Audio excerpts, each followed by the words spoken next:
আর শ্রমিকদের ভাগ্যের অধিক পরিবর্তন হলে মালিক হয়ে যায়, শ্রমিক থাকে না। শ্রমিক থাকবেই যদি আপনি রাষ্ট্র এবং সভ্যতাকে বাঁচাতে হয়। আমরা শ্রমিকদের অধিকার চাই, কিন্তু শ্রমিকদের জীবনমানের পরিবর্তন বলতে যা বোঝানো হয় তা না। অর্থাৎ আমাদের শ্রমিক ভাইরা, আমাদের দেশের দুটি শ্রমিক ফাংশন করছেন। আমাদের বৈদেশিক মুদ্রা উপার্জনের যে গার্মেন্টস শ্রমিকরা আছেন, নিরলস পরিশ্রম করছেন, আমাদের অর্থনীতিকে চাঙা রেখেছেন। আর দেশের বাইরে গিয়ে যে সমস্ত শ্রমিকরা কাজ করছেন, রেমিটেন্স পাঠাচ্ছেন। এই দুটি ছাড়া আমাদের অর্থনীতি অচল। অর্থাৎ আমাদের অর্থনীতি এখনো শ্রম নির্ভর। নিশ্চয়ই দেশের মধ্যে যেসব শ্রমিক আছেন তারা নিবেদিত থেকে কাজ করছেন।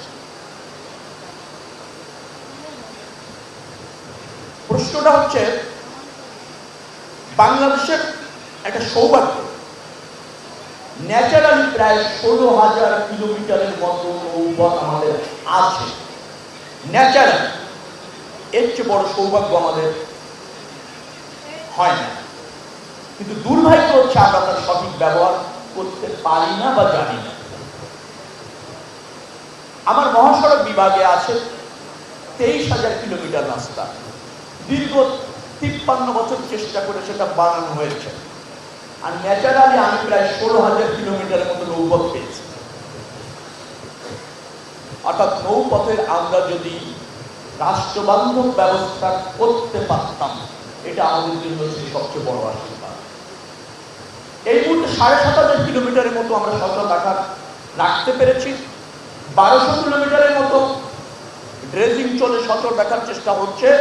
আরো 4,500 কিলোমিটারের মতো আমাদের সচল রাখার সুযোগ আছে।